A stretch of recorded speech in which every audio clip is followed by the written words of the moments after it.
The dinner table was supposed to be a place of peace. I had spent the whole afternoon preparing the meal, slowly seasoning the chicken, cutting the vegetables, and setting the table with my best plates. I thought if I made everything perfect, maybe for once, my son would look at me with the same pride he seemed to reserve for his wife's mother. But even before the food was passed around, his words cut deeper than any knife I had ever held. "You'll never measure up to her," he said casually, as if comparing me to his mother-in-law was as natural as commenting on the weather. His voice carried no hesitation, no shame, just that cruel tone of certainty. My hands froze, the serving spoon heavy between my fingers. For a moment, I wondered if I had heard him wrong. But the silence around the table, the awkward shifting of his wife, told me I hadn't. I smiled. Not because I found it funny, not because it didn't hurt, but because if I didn't smile, I might break apart right there at the table. My lips curved upward while my heart cracked inside my chest. The smile was my shield. He thought I was calm, maybe even unbothered. But inside, I was a storm. So I looked him in the eye and said softly, "Then let her pay the bills." The words rolled out of me with a steadiness I didn't feel. They weren't shouted, but the weight of them landed heavy in the room. His fork clinked against the plate as he set it down. For once he had nothing to say. I studied his face carefully. There was confusion at first, then a flicker of irritation, but also something else, something he couldn't name. Perhaps it was guilt, though he would never admit it. His wife's eyes darted between us, nervous, as if she had walked into a fight she didn't plan for. I lowered my gaze to the food on my plate, pretending to focus on cutting into the chicken. But my mind was far away. Memories came rushing in. Of the nights I stayed up with him when he had fevers. Of the years I worked double shifts so he could wear clean clothes and never go hungry. Of the times I went without so he could have more. All of it seemed invisible to him now, erased with one careless comparison. Inside, I wanted to scream. Why isn't what I've done enough? Why must I compete with another woman to prove my worth to my own child? But I didn't let the questions leave my lips. Instead, I swallowed them with the bite of chicken that tasted bitter in my mouth. The silence stretched too long, pressing down on everyone at the table. He cleared his throat finally, forcing a laugh. "Don't be so dramatic, Mom. I was just saying she knows how to keep a house better than you. Better." The words sliced through me again. I forced another smile, though my hand trembled slightly as I lifted my glass of water. I could feel the distance between us widening. Once he used to look at me like I was his safe place. Now he looked at me like I was a shadow of someone less important, less capable, less worthy. But that night, sitting at the dinner table with my dignity hanging by a thread, I decided I wouldn't let his words define me. I would let them sting, yes, but I would also let them teach me. Respect cannot be demanded. It must be earned, but it also must be recognized. And if he couldn't recognize what I had done, then maybe it was time he truly saw what life was like without my quiet sacrifices. I didn't raise my voice. I didn't fight. I didn't beg for his validation. I simply sat there, calm on the outside, torn apart inside, and repeated silently to myself, "If she is the better one, then let her carry the weight. Let her pay the bills." The room stayed heavy, thick with unspoken truths. And though the meal continued in uneasy silence, something inside me had shifted. That was the breaking point. And though he didn't realize it yet, nothing between us would ever be the same again. After the dinner that night, I couldn't sleep. I lay in bed, staring at the ceiling, listening to the quiet hum of the refrigerator in the kitchen and the distant ticking of the clock on the wall. My son's words echoed in my mind like a broken record. "You'll never measure up to her." I thought back to the nights when he was just a baby, fragile and restless, crying until his face turned red. I used to rock him for hours, my back aching, my eyelids heavy, but I never let go. I remember whispering lullabies in the dark, praying he would fall asleep so I could rest. But even when he didn't, I held him close.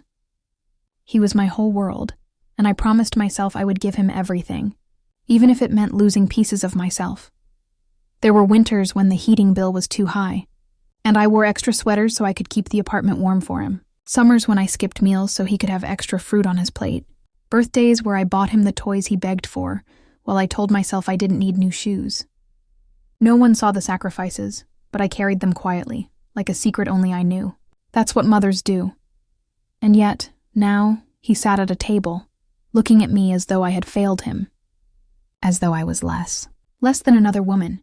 Less than his wife's mother, who had money and a polished life, and never had to scrape coins together at the grocery store.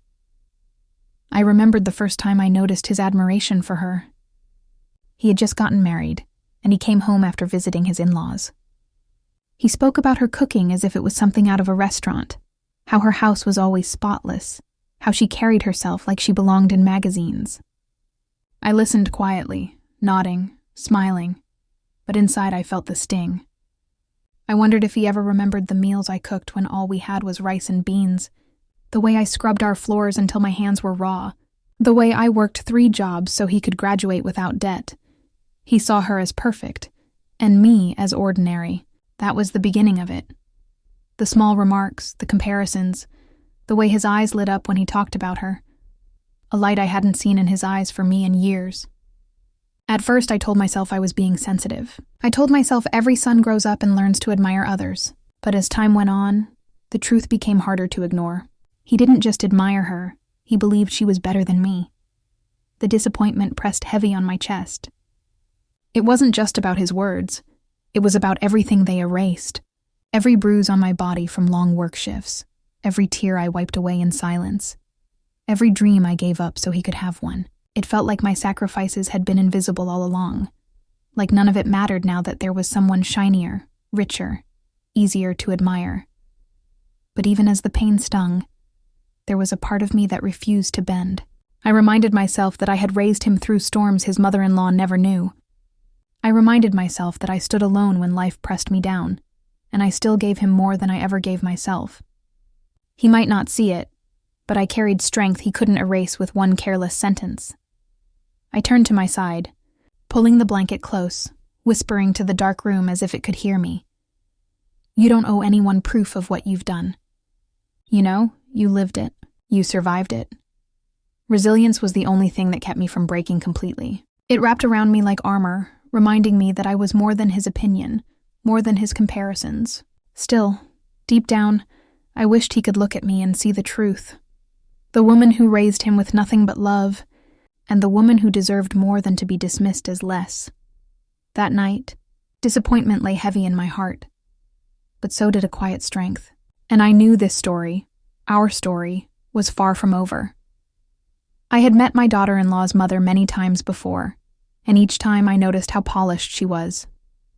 She carried herself with grace, like someone who knew the world was always watching her. Her nails were always perfectly painted, her jewelry sparkled under every light, and her clothes looked like they came straight from expensive boutiques. Even her perfume lingered in the air long after she left the room, a reminder that she was different from me. She had money, connections, and the kind of confidence that comes with never having to worry about unpaid bills or an empty fridge. At gatherings, people leaned closer to her, listening eagerly to her stories of vacations in Europe, charity events, and dinner parties. She was admired not just by her family, but by everyone who crossed her path. My son looked at her with a kind of pride I hadn't seen on his face for me in years.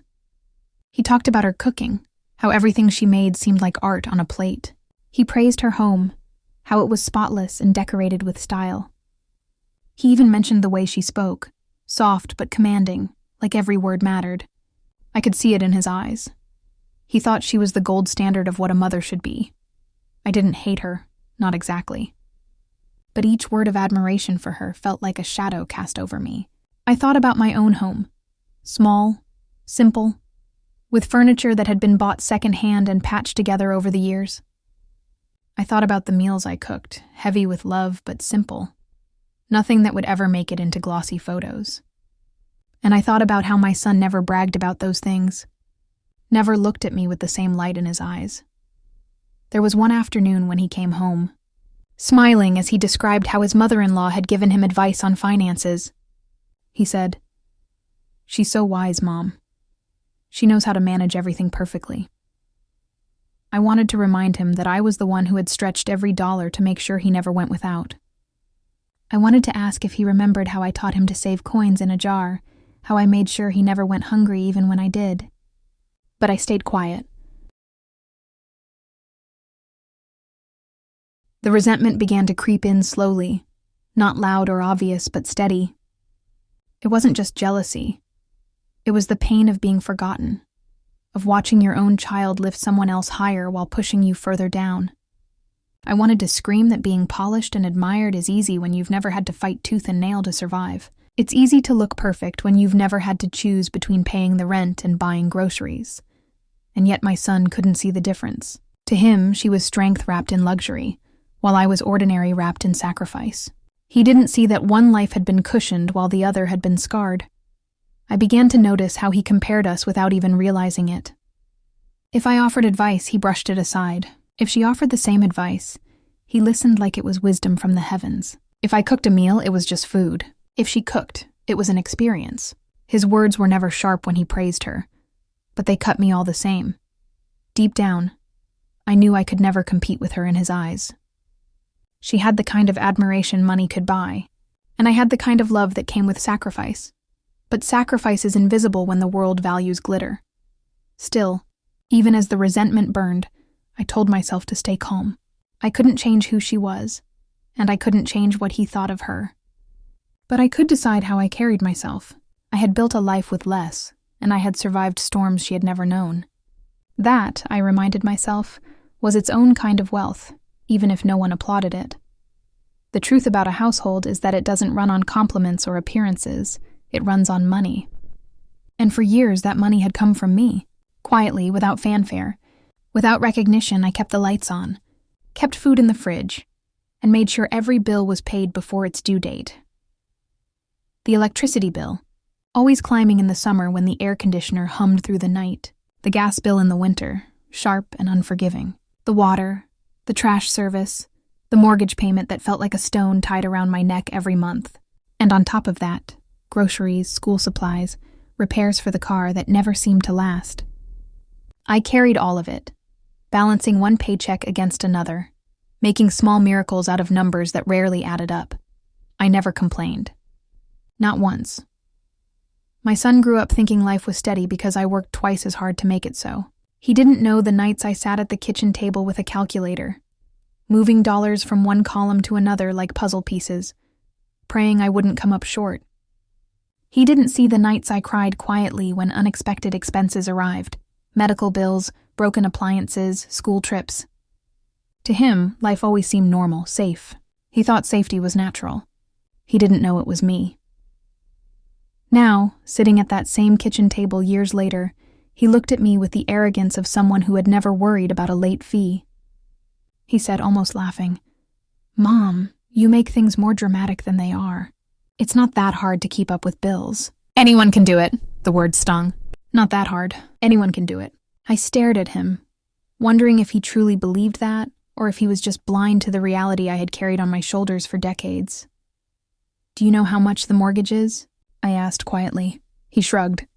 "I don't know. 1,200? 1,450, I corrected. And that's before utilities. The electric bill last month was $260. The gas bill was $90. The water was $75.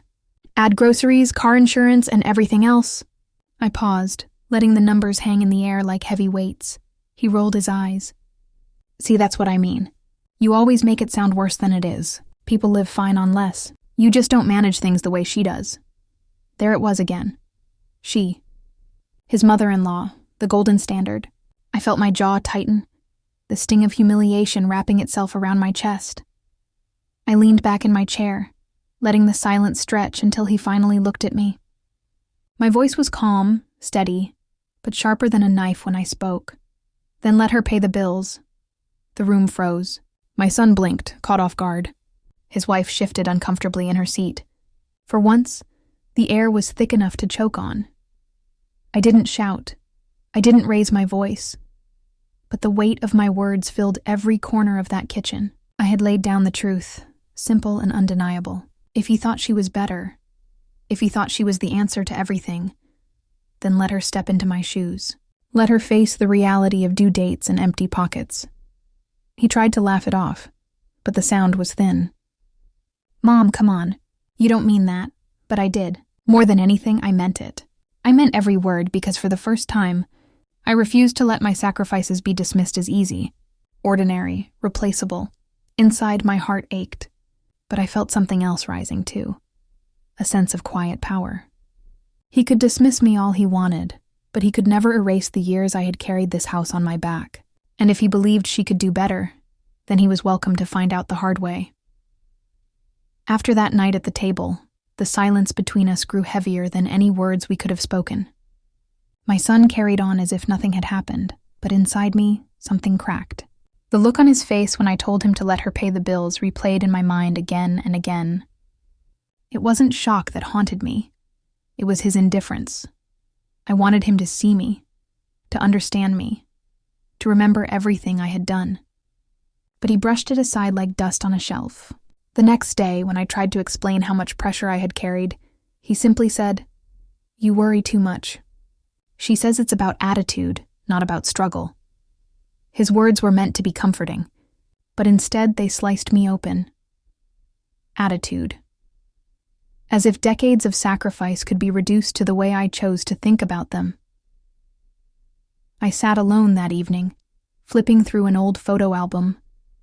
There he was, his gap-toothed smile on his first day of school, his proud grin when he held his diploma, the exhausted but happy expression on his face after his wedding. Every photo was a reminder of the battles I had fought for him in the shadows. I remembered stitching torn clothes late into the night so he wouldn't feel ashamed the next day at school. I remembered pawning my wedding ring once, quietly, just to pay for his sports trip. I remembered the time I walked miles in the rain because I couldn't afford gas, but didn't want him to miss his exam. These memories should have filled me with pride. And they did, partly. But with that pride came guilt. Had I done too much? Had I made life too easy for him? So easy that he thought comfort was natural? Maybe by shielding him from every storm, I had raised someone who couldn't see the cost of shelter. The guilt pressed down on me, but the pride lifted me back up. It was a strange mix, like waves clashing inside me. I knew I had given him everything I could, and yet I felt like I had failed him.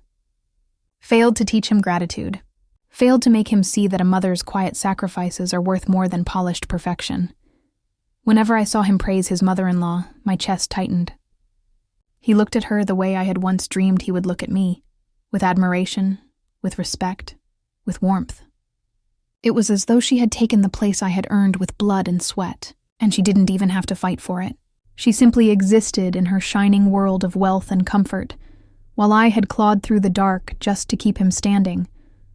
But my son didn't notice. He didn't notice the sleepless nights, the empty plates I left for myself so he could eat, the dreams I buried quietly so his could rise. He only noticed the surface, the glossy, flawless surface of someone who had never been tested the way I had. That was the betrayal that stung the most. Not his words alone, but his blindness, his inability or unwillingness to see the truth beneath my tired smile.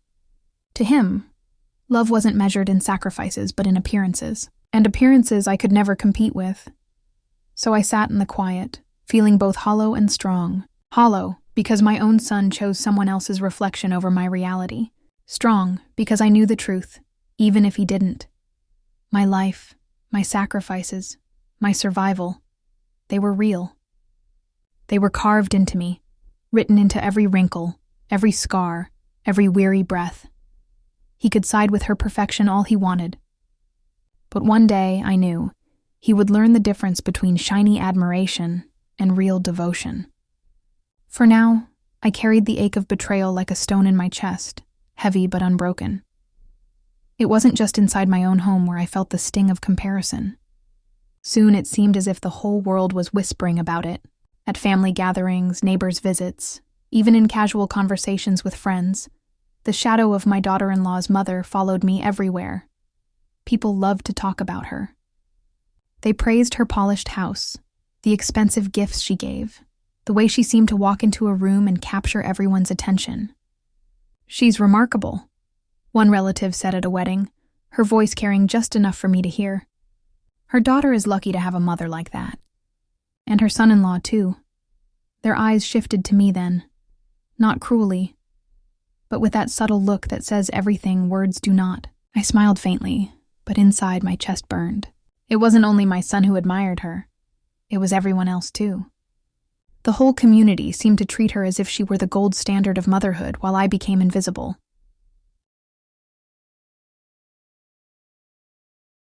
At church, a neighbor leaned closer and whispered, "I heard she's helping them with the down payment on a new car. Isn't that generous?" I nodded politely, though I wanted to scream. No one asked how many years I had worked late shifts just to make sure my son had a car to drive in the first place. No one remembered how many times I gave up my own comfort to make his life easier. Generosity was visible when it came with money, but sacrifice without glamour went unnoticed. The gossip spread like small fires. "She always looks so put together. She has such good advice. She's a real lady." Each phrase was a tiny cut, reopening wounds that hadn't had time to heal. And always, beneath their praise, I could hear the unspoken comparison. If she was so remarkable, then what was I? One evening, I overheard two relatives speaking at a family barbecue.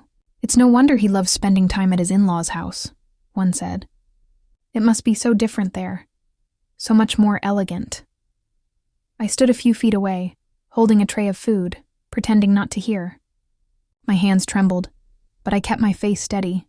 I would not let them see how deeply their words pierced me. I endured it all with quiet strength. I nodded, I smiled, I carried on with my work. But at night, when I was alone, their voices echoed louder than ever. They confirmed my son's words, painted me as second best in a contest I had never agreed to enter. Yet even as the whispers deepened my wound, I reminded myself of what they couldn't see. They didn't see the nights I stayed awake worrying about bills. They didn't see the years of sacrifice that shaped me into who I was. They didn't see the battles I fought silently so my son could stand tall.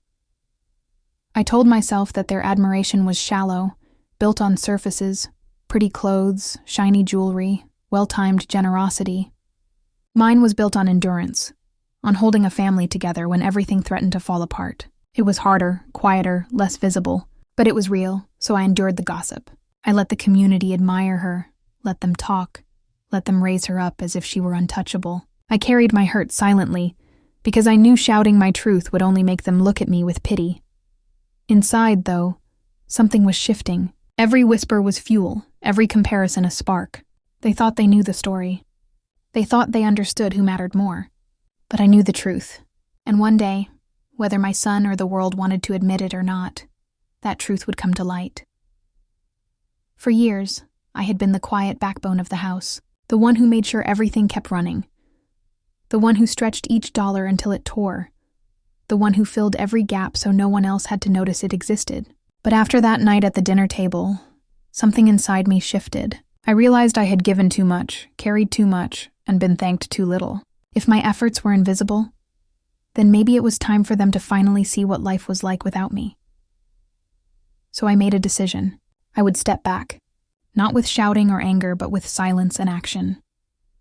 The first bill came in, electricity, always high in the summer. Instead of paying it right away as I always did, I set it aside. I looked at my son calmly when he asked, "Isn't this due soon?" and said yes, but it's not my responsibility anymore. "You said it wasn't that hard, remember?" His face tightened, but he brushed it off with a shrug. Groceries were next. For so long I had filled the fridge before anyone could notice it was empty. That week I didn't. The milk ran out, the bread grew stale, and the fruit bowl sat empty. When he opened the fridge and frowned, I simply said, "If she knows how to manage so well, maybe she can take care of it." At first he dismissed it as some small protest. "Mom's just being dramatic," I heard him whisper to his wife one evening. He thought I'd give in after a few days, that I'd feel guilty and return to carrying the weight quietly, but this time I didn't. The house began to feel different. The hum of the refrigerator grew quieter when the food wasn't there to fill it. The stack of unpaid envelopes on the counter grew taller. The sink held more dishes, because I no longer cleaned them while others rested. Slowly, the absence of my labor became a presence of its own, loud, undeniable. When the gas company called about a late payment, I handed the phone to him. "It's for you," I said simply. He stared at me like I'd grown two heads. "Mom, what are you doing? You always take care of this." Not anymore, I answered, steady. His irritation grew, but still he clung to his pride. Fine, if you don't want to handle it, I'll figure it out. He spoke as if it were an easy fix, as if bills magically disappeared with willpower. But when the due dates came and the totals added up, his confidence began to falter. One night I heard him sigh heavily at the kitchen table, staring at the calculator. He muttered numbers under his breath, rubbing his forehead in frustration. For the first time, he was seeing the puzzle I had lived with for decades. But instead of admitting the truth, he turned his frustration back at me. "Why are you making things harder than they need to be?" he asked angrily. I looked him in the eye and said softly, "I'm not making things harder. I've just stopped making them easier." His jaw clenched. He didn't want to admit it. But deep down, I knew he was beginning to understand. My absence was not drama. It was reality. A reality he had been shielded from for far too long. When I stepped back, my son thought he had another answer ready. His mother-in-law. After all, he had spent so long singing her praises. She was smart, resourceful, polished. In his eyes, she could do anything better than I ever had. So when the bills started stacking, when the fridge stayed empty, and the money stretched thin, he turned toward her as if she were the solution to everything. At first, she didn't hesitate. She swept in with her usual confidence, carrying shopping bags filled with groceries and small luxuries. Expensive cheeses, imported chocolates, wine bottles with labels I couldn't even pronounce.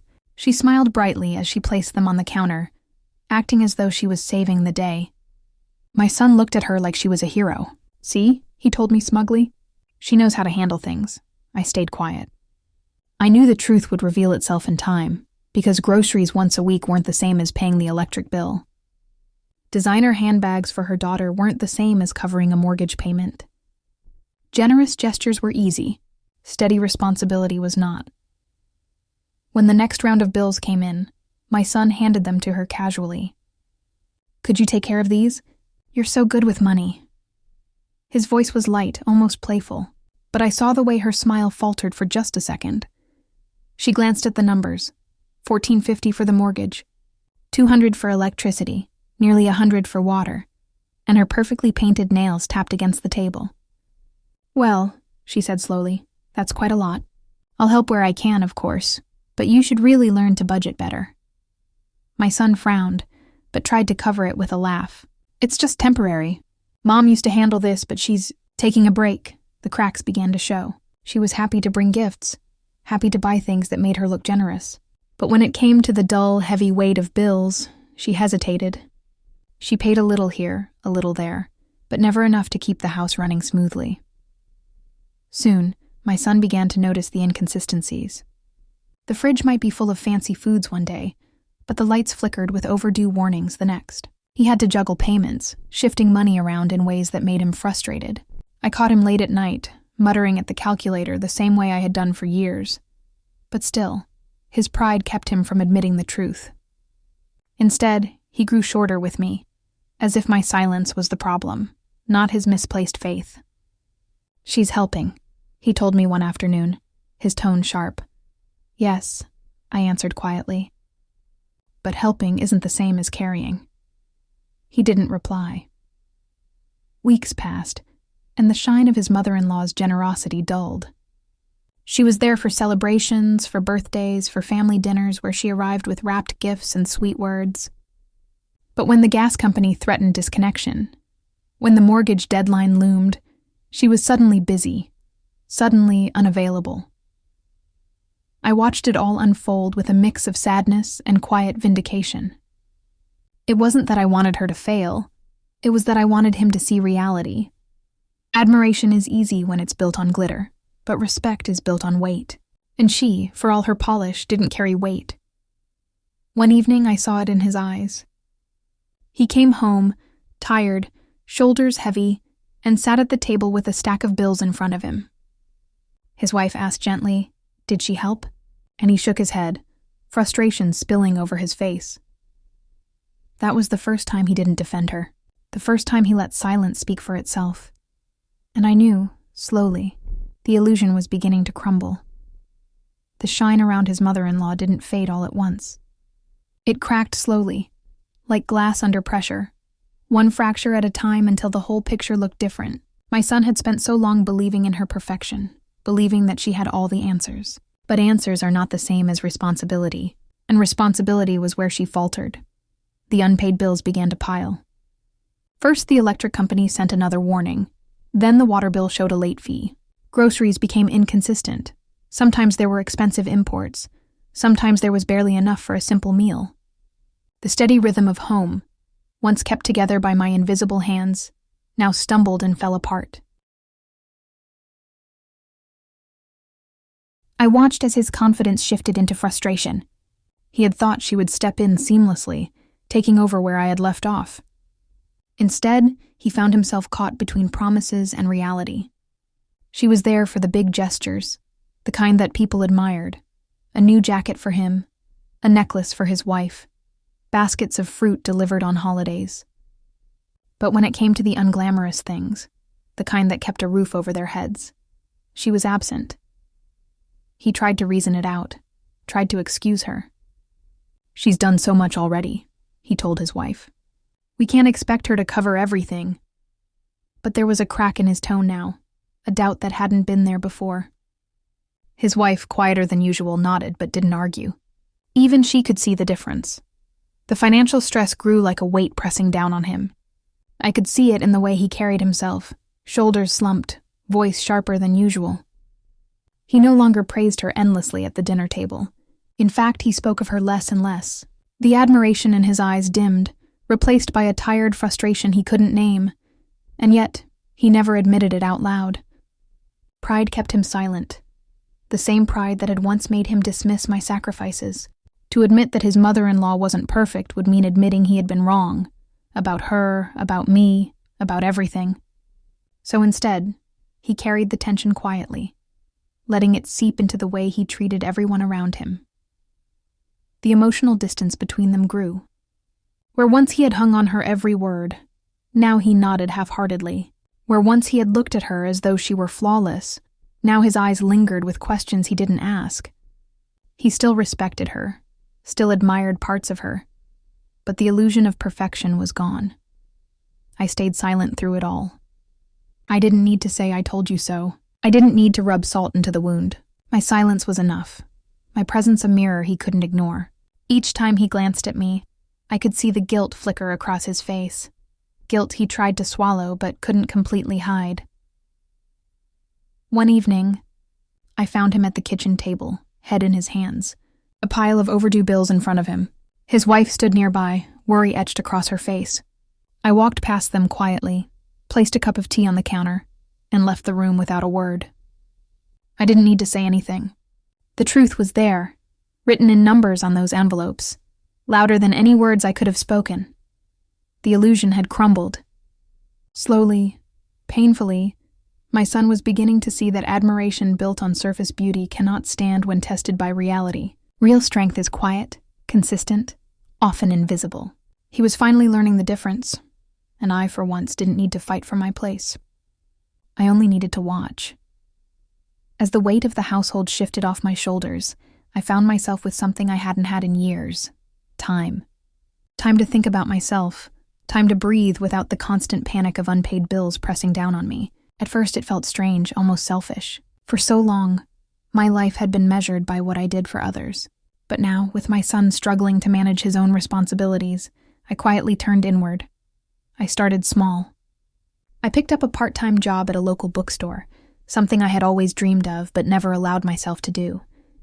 The pay wasn't much, but the joy it brought me was more valuable than any number on a paycheck. I loved the smell of the books, the calm atmosphere, the simple conversations with customers. For once, I wasn't just a mother or someone's afterthought. I was me. With each small step, I built pieces of independence I hadn't realized I had lost. I opened a savings account in my own name, setting aside a little from each paycheck. I bought myself new shoes, not because I needed them, but because I wanted them. It was such a simple thing, but when I wore them, I felt taller, stronger, like a woman who finally remembered she mattered too. I also began to reconnect with people. For years, I had distanced myself, too busy or too tired to nurture friendships. But now, I joined a small group at the community center, We met for coffee, shared stories, laughed about little things. They didn't see me as someone competing with a polished mother-in-law. They saw me as a woman with a kind smile, a sharp wit, and a heart full of resilience. In their company, I felt seen again. The more I focused inward, the less his words haunted me. My son still admired her, still tried to uphold an image that was fading, but I no longer carried the need for his approval in my chest. I began to see that my worth had never been tied to his recognition. My sacrifices, my love, my survival, they stood on their own, whether he saw them or not. There was power in that realization. I walked differently, spoke differently, even when gossip reached my ears. Even when relatives whispered their comparisons, I carried myself with quiet confidence. They could measure me against her all they wanted. I no longer needed to win a race I had never agreed to run. One afternoon, as I left the bookstore with a paycheck in my purse and a warm sense of pride in my chest, I realized something important. All those years, I thought strength came only from enduring for others, but real strength also came from choosing myself, from building a life that was mine alone. For the first time in a long while, I didn't feel like a shadow. I didn't feel invisible. I felt whole. And though my son hadn't yet apologized, though he hadn't yet spoken the words I longed to hear, I understood something deeper. I didn't need them. His voice could no longer define my worth. I had found that voice inside myself. The turning point came slowly, almost too quietly for him to notice at first. My son had always believed his mother-in-law could do everything, manage money, keep order, shine brighter than anyone else in the room. But the truth of daily life is heavy, and she wasn't built to carry that kind of weight. The bills piled higher. The warnings grew sharper. His once confident voice began to falter whenever he answered calls from the utility companies. She was still generous in her way, arriving with little luxuries, gifting expensive items, planning family dinners that looked picture-perfect. But when the mortgage deadline approached, when the car insurance threatened cancellation, when the refrigerator hummed with nothing but empty shelves, she wasn't there. It was then that the contrast finally became too clear for him to ignore. His mother-in-law had offered polished smiles while I had offered steady sacrifice. She had given him glitter, but I had given him shelter. She could make a dinner party shine, but I had made sure he never went hungry. One evening, he came into the kitchen with a bill in his hand, his face pale. "She said she can't cover this month," he muttered, almost ashamed to say it aloud. His wife tried to comfort him, but I saw the truth in his eyes. Something had shifted. He was starting to see the difference between love that looks good and love that holds steady. But pride is a heavy chain, and it kept him from saying the words I longed to hear. He didn't apologize, didn't admit he was wrong, but his silence spoke louder than anything else. He stopped comparing me to her, at least out loud. He stopped repeating the praises he once threw around so easily. And though he never said it, I could see it in the way his shoulders slumped whenever another bill arrived. He missed the days when he never had to think about them, when they disappeared quietly because I had already handled them. Late one night, I found him sitting at the table, head resting on his folded arms. The stack of envelopes spread before him. His wife was asleep. The house was quiet. And for a moment he looked like a boy again. The same boy who once cried over broken toys, who once believed I could fix anything.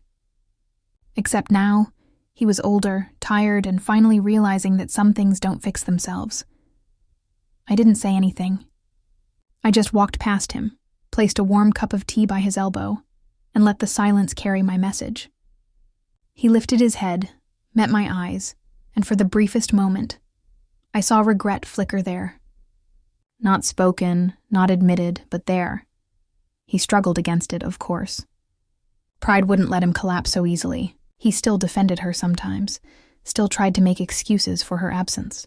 But every excuse rang hollow, and deep down, he knew it. Each day the illusion fell further apart, and each day the truth about me stood taller in his mind, whether he admitted it or not. For me, it wasn't about winning or losing. It wasn't about proving myself better. It was about him finally understanding that sacrifice is not glamorous, but it is real. And real love, real strength, can't be measured in polished appearances. He was awakening. Slowly, painfully, And though his pride kept his lips closed, I could see it in his eyes. He knew now who had carried him, and who never truly would.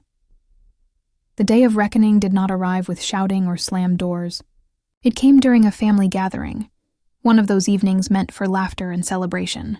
My son's wife had invited both families over. The table was heavy with food, the living room filled with chatter, but beneath it all, there was a quiet tension waiting to surface. His mother-in-law sat proudly at the center of attention, telling stories about her latest trip, her charity work, the gifts she had bought for her grandchildren. The room responded with admiration, nods, and smiles. My son watched her with that familiar look in his eyes, though now it seemed weaker, tired, almost forced. I sat quietly, listening. I had held my silence for so long, but tonight, something in me knew it was time. Not to scream, not to compete, but to finally speak the truth out loud. When the conversation drifted toward money, as it always seemed to eventually, someone praised her generosity. "She's always helping out," a relative said warmly. My son nodded, ready to agree, when I set my glass down and spoke. "She helps, yes," I said calmly, my voice steady. "But helping isn't the same as carrying." The room fell quiet. My son's head turned toward me, his eyes wide, a flicker of panic flashing across his face. His mother-in-law shifted in her seat, her perfect smile faltering. I continued, still calm, still firm. For years I carried the mortgage. $1,450 every month. I carried the electricity, sometimes over $200. The gas, the water, the groceries, the school trips, the car repairs. I carried the late nights at the kitchen table, moving numbers around so he would never see the cracks. I carried hunger in my own belly so his plate could be full. My son swallowed hard, his fork frozen halfway to his mouth. I carried it all quietly, I said, my voice lowering but never shaking. And I didn't ask for recognition.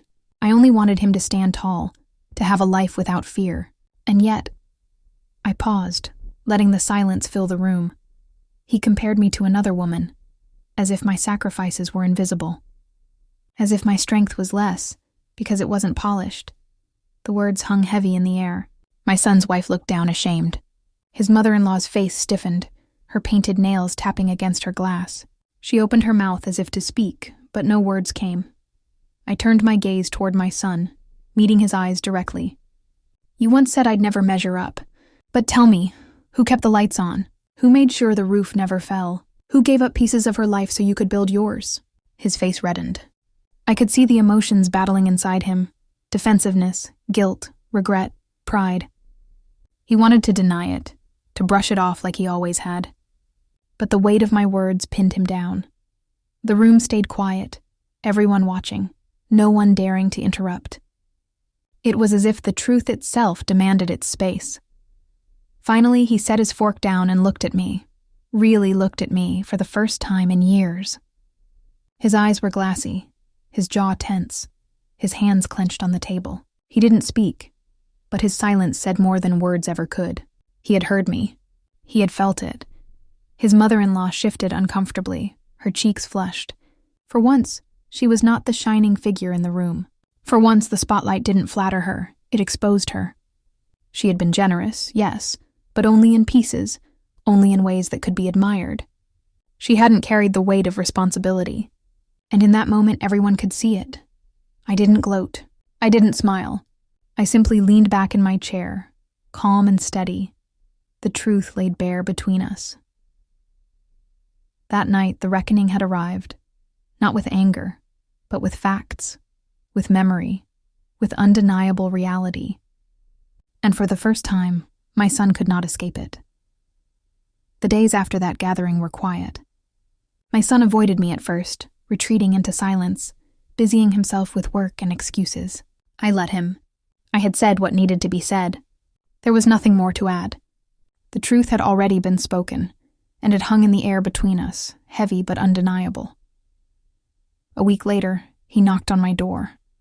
Not with his usual confidence, not with the tone of a man who believed he was always right, but with the hesitant knock of a boy who didn't quite know how to begin. When I opened the door, he stood there awkwardly, his hands shoved in his pockets, his eyes lowered. "Mom," he started, his voice rough. I didn't realize. I didn't see everything you did. I was stupid. It wasn't a perfect apology. His pride wouldn't allow it to be. But the cracks in his voice, the heaviness in his shoulders, spoke the words he couldn't. He was sorry. Truly sorry. I looked at him for a long moment before stepping aside and letting him in. We sat at the table where so many unspoken battles had taken place. This time I kept my voice steady, calm, choosing dignity over bitterness. "I didn't do it for recognition," I told him quietly. "I did it because I loved you. But love doesn't mean blindness. You hurt me when you compared me to her. You made me feel like everything I had carried didn't matter." He winced, his jaw tightening. "I know," he admitted. "I see it now. She's not who I thought she was. And you've been the one holding everything together all along. I should have told you sooner. I should have respected you more," I nodded. "Respect matters. It matters more than admiration. And I won't live without it anymore." The words weren't a threat. They were a boundary. For the first time, I laid it down clearly. I would not carry his life on my back without gratitude, without acknowledgement. If he wanted me in his life, it would be as a mother who deserved respect, not as someone quietly dismissed in favor of someone shinier. He nodded slowly, the weight of my words sinking in. "I'll do better," he promised. From that day, things began to shift, not perfectly, not instantly, but slowly. He didn't suddenly erase years of neglect, and I didn't suddenly forget the sting of his comparisons, but he tried, helping with bills, taking responsibility without waiting for me to step in. He spoke more carefully, more thoughtfully, and though apologies never came as often as I might have wanted, his actions began to show what his words could not. I too shifted. I no longer rushed to fill every gap. When bills arrived, I handed them to him calmly. When groceries ran low, I reminded him it was his turn. And when relatives whispered their comparisons, I let the words pass over me without letting them pierce. I knew my worth now, and it no longer depended on proving myself to him or to anyone else. New respect began to take root, fragile but real. He still admired his mother-in-law, of course. Old habits die slowly, but the blind idolization was gone.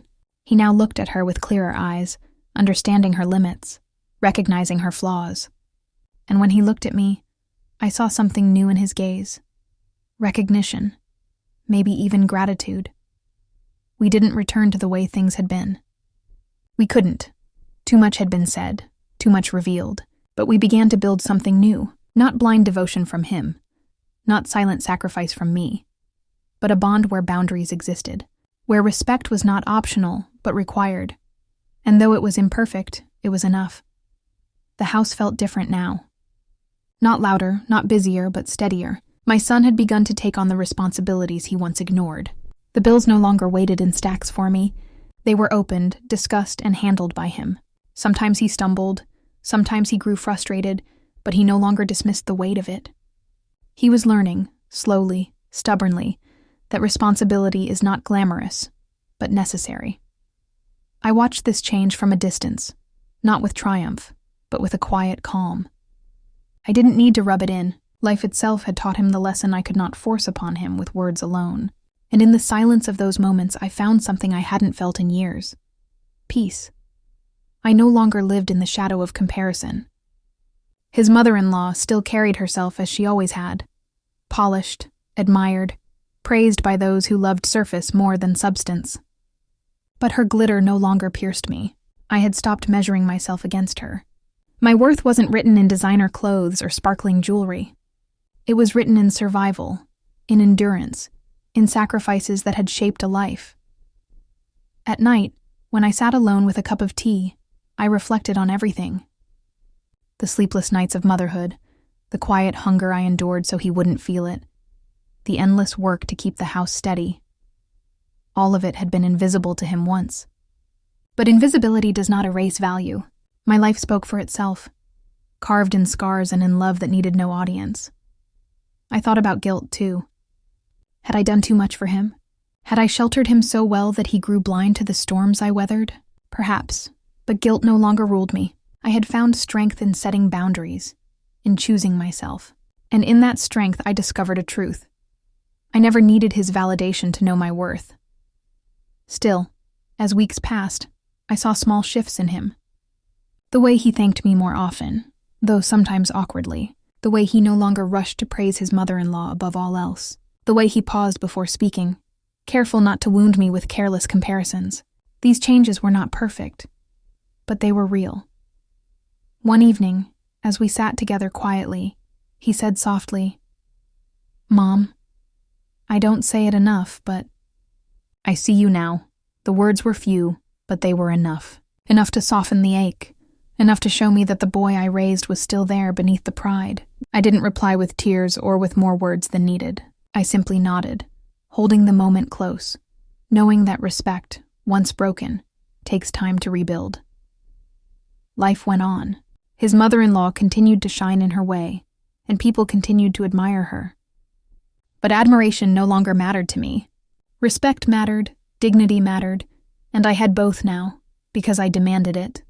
Not because it was handed to me.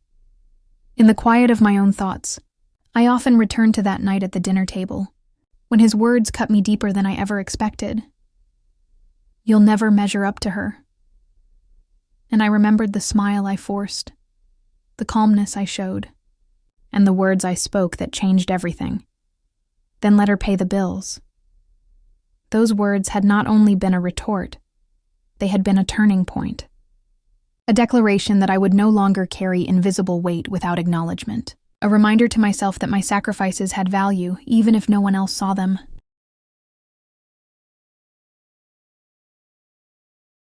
Now, as I look at the life I've built, the independence I've claimed, the quiet strength I hold, I know I don't need comparisons to prove my worth. I don't need validation from my son, from neighbors, from relatives, or from anyone who prefers glitter to grit. My life speaks for itself, and if anyone still doubts, if anyone still wonders who measures up, I will smile, just as I did that night, and say again with calm defiance, "If she's better, let her pay the bills."